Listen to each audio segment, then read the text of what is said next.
Hi everyone, and welcome back to our YouTube channel, and welcome to a new series of vlogs which for a change isn't about our band and our music but about everyone else's music. So I recently got a copy of the 1000 Recordings to Listen to Before You Die. It's an amazing book written by a chap called Tom Moon, and it covers just an insane number of recordings across a whole host of different musical genres as well. So if I just bring up this list for you right here, you can see we have all the ones you'd expect, like rock and jazz and blues, but we also have things like doo-wop and psychedelic, and some genres I'm going to have to Google as well because I'm not entirely sure what they mean. So what I'm going to be doing is listening to each of the albums and then saying whether I think it's one of the 1000 best recordings of all time. And I've got some simple rules for this. Rule number one is I listen to each album once to give it a fair play. Rule number two is that I listen to the album uninterrupted from start to finish. So no distractions, no doing other things in the background, just pure musical appreciation to hopefully listen to these masterpieces as they were intended to be listened to. And number three, I don't read what Mr. Moon wrote about the albums until I've listened to them. So I'm drawing the albums at random just by taking a random page and listening to the albums on that page. And let's get into it, shall we? So today we have some blues, we have some jazz, and we have some punk. And we're going to kick things off with a legendary bluesman, Mr. Taj Mahal. Who is Taj Mahal? The simple answer is he is a legend. He has been playing since 1964 and he is playing to this day. He is a bluesman through and through. He's a great guitarist, he's a great singer. He plays the harmonica, the banjo, the piano. He has released not one, not two, not three, but 29 studio albums. That doesn't include live records.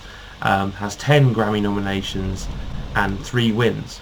And from our book today, we are going to be taking a journey in our musical time machine back to 1968 for his second album, The Natural Blues. So, The Natural Blues, released by Taj Mahal on December 23rd, 1968, so hopefully a good Christmas present for people back in 1968. It is at its heart a blues record, but I will talk a bit more about why I think it may be in the list of the 1000 greatest recordings. It's got a fairly short running time at 36:21. That's from the 11 original tracks. The version I listened to on Spotify actually has a load of bonus tracks, which, if I'm honest, I did listen to. But I will be focusing on the original 11 tracks released on this record. So let's have a listen and then we'll get some feedback.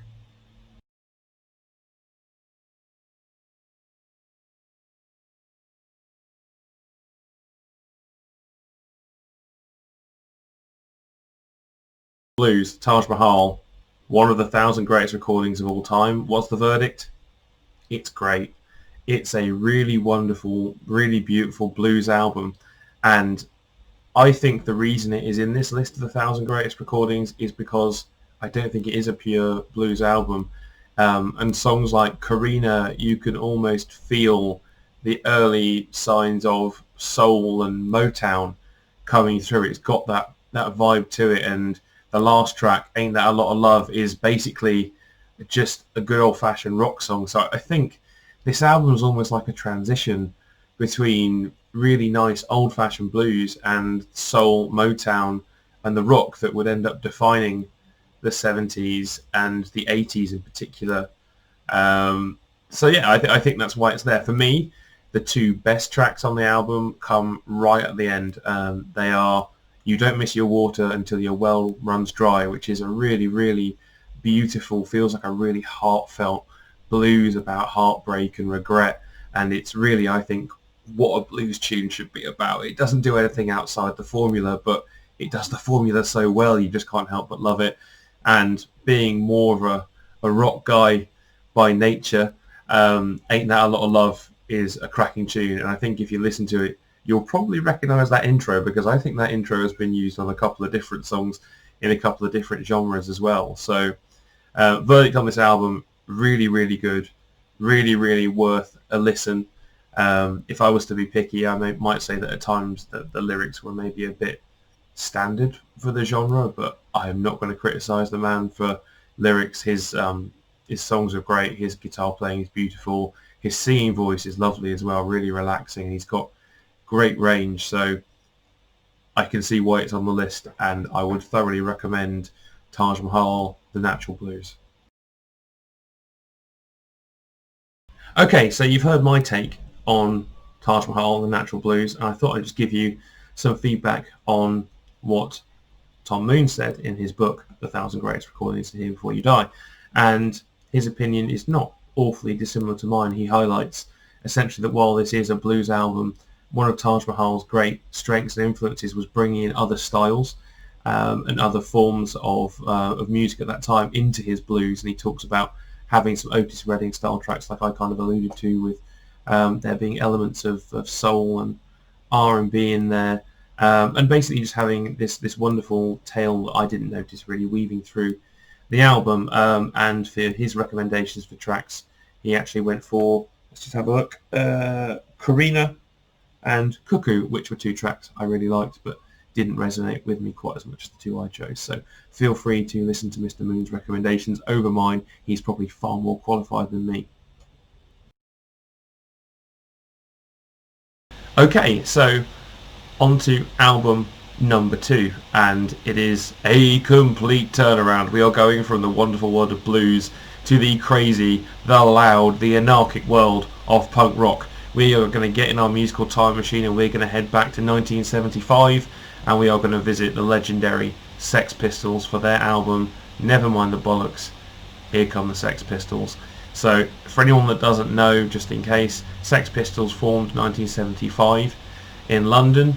They only ever released one studio album and 4 singles in the kind of 2.5-3 years they were properly active as a band. They reformed a couple of times over the years, but in terms of studio material, we've gone from a guy with 25 odd records down to a band with 1, but it just so happens they released what is seen as a classic of its genre. They are obviously a major influence on the punk movement in the 70s. You could say they're one of the biggest influences. I think everyone's heard of the Sex Pistols.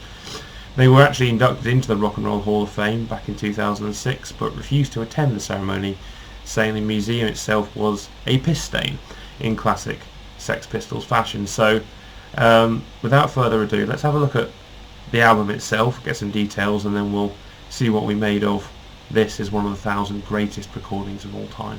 Here we go, diving into the world of punk rock with the Sex Pistols' classic and only studio album, Nevermind the Bollocks. Here's the Sex Pistols. Obviously it's a punk rock album. It was released the 28th of October 1977. It has a running time of 38 minutes and 44 seconds. So again, quite a short listen, and just like a lot of the Sex Pistols songs and attitude, we'll leave it there and we'll get straight into the listening and the analysis.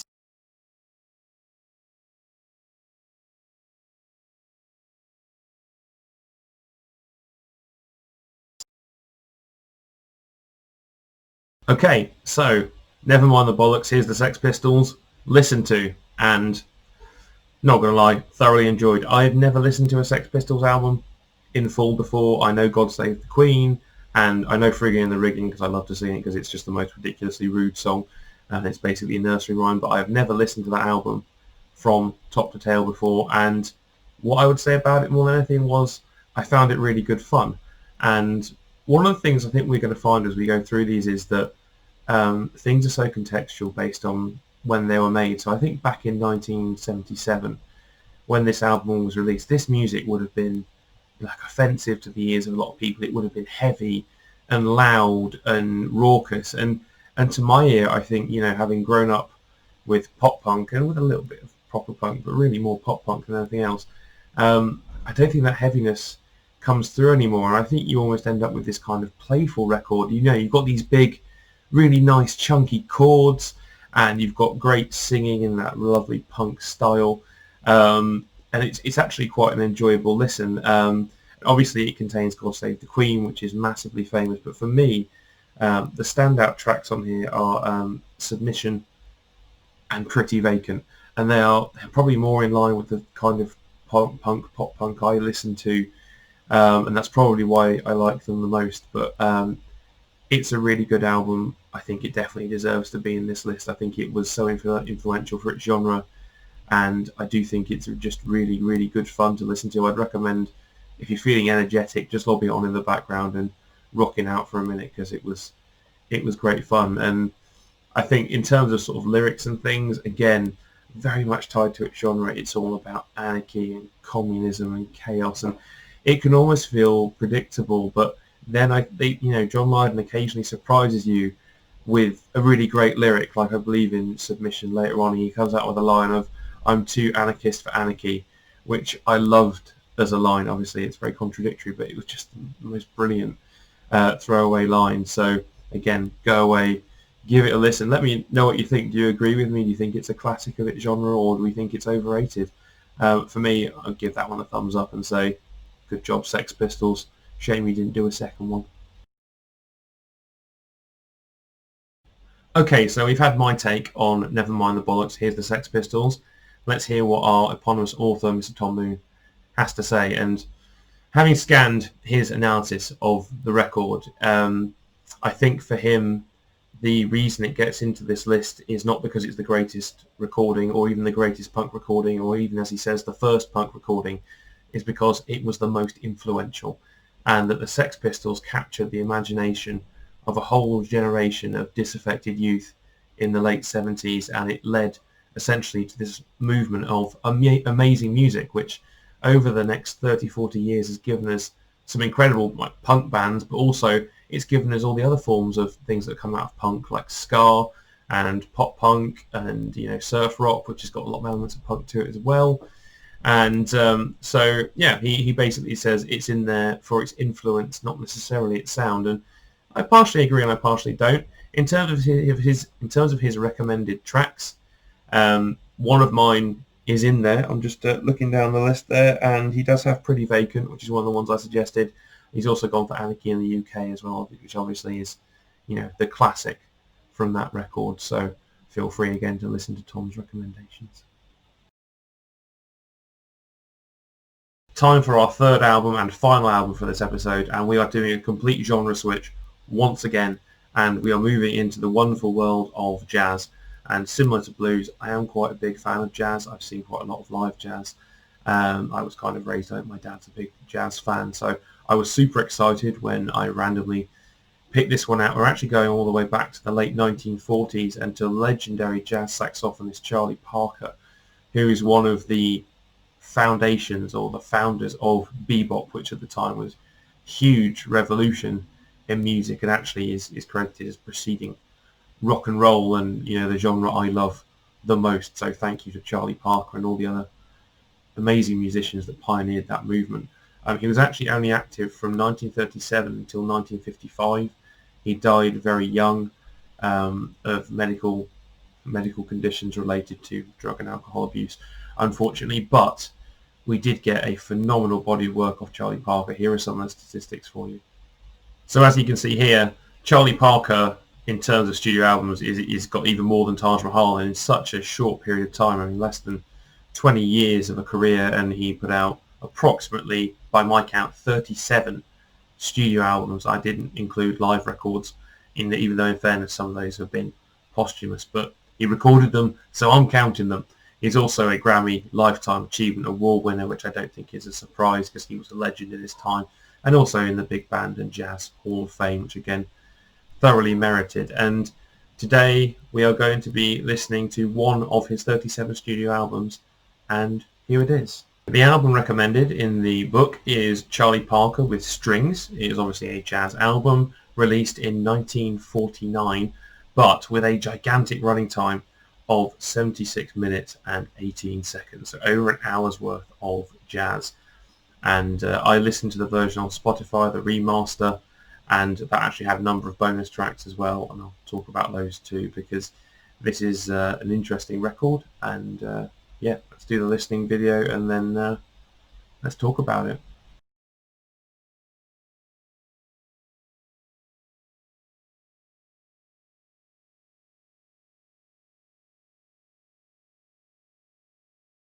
Charlie Parker with Strings. What did I think of it? I loved it. It's a really, really nice, chilled out listen. I always think music is very contextual, and you have different types of music for different things, and I love to work and relax to certain types of music, and this album is just a perfect example of a really laid back, really nice record to relax to, maybe have a nice evening with someone, or even just sit and do some work to. It's basically Charlie Parker on saxophone and then a string quartet in the background, or however many strings though, I don't know, it was a quartet. It feels like the score to the most epic black and white film ever. With it being so long, it's kind of hard to pick out standout tracks because it's so well done. They're all really good. If I had to pick them, just looking down the list literally, I think for me, Lover is really fun. It's a bit more upbeat, and then right towards the top of the album, Everything Happens to Me is a really cool tune as well. So look out for those. They're my recommendations.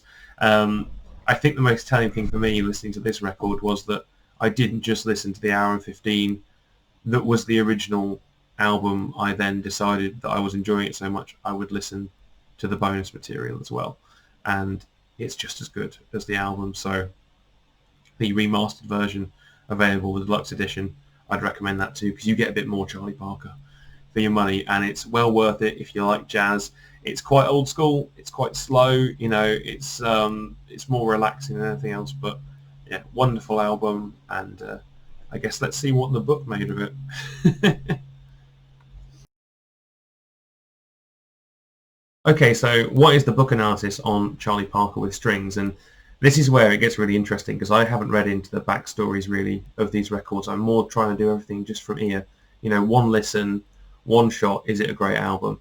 And the reason this record of all of Charlie Parker's is in this book is because he was being a bit of a rebel when he made it, and he was the first jazz musician to take a studio orchestra into a studio to record with a jazz soloist. So this album is the first proper jazz record to have a studio orchestra behind a jazz saxophonist. And obviously with his bebop style, he was also a bit of a revolutionary at the time anyway. He wasn't playing standard jazz, he was a bit out there, and he was experimenting. And one of the interesting little points in this book is that on this record apparently he was actually drawing himself in. He said he ended up playing more lyrically because of the studio orchestra. He wasn't kind of as out there as he was originally, until he kind of felt like he should be. And this is kind of borne out with the two tracks that the author has picked, one of which is the same as mine. Just let me look down and see what they were. We have Everything Happens to Me, which I loved. I think probably my favourite song on the album, and Dancing in the Dark, which is also really good, but again slightly different to what I chose. So yeah, there's our analysis of our third and final album. Thank you very much for tuning in for the first episode of this hopefully fun new series on the 1,000 recordings to hear before you die. So we've had 3 today. We've gone to the world of jazz, we have gone to the crazy world of punk, and we've gone to the wonderful world of blues with Taj Mahal. And in honesty, I would recommend listening to all 3 of those recordings. They're great. And that's not always going to be the case though, because like everyone, I have tastes and preferences, and I know for a fact there are things like musicals in here and ABBA, which are just genres and bands that I don't enjoy. So I am going to be suffering slightly for you guys if I draw those artists, but I'm going to listen to them and I'm going to give them a fair shake. And another thing I'm going to be doing is on our Spotify channel, which is linked below this video, I'm going to create a playlist where I'll put 2 tracks from each of the albums I listen to in my favourite 2 tracks in there is a playlist. I'd recommend shuffling it. But then hopefully we'll get this amazingly eclectic playlist of all these weird and wonderful artists and songs from like the last century of music. And yeah, let me know what you think of that. Let me know what you think of this vlog, if it's interesting, if you'd like me to do anything differently or pick out certain things about the records rather than just kind of giving my random thoughts on having just listened to them. Until next time, feel free to check out our debut album, All Bets Are Off as always. Links are down below. Or our vlog series on the band itself, or alternatively check out our lyrics videos if you don't want to go through a streaming service. I hope you enjoy those. But until next time, enjoy yourselves, and let's see what the magical musical randomizer picks out for next time. Thank you and bye.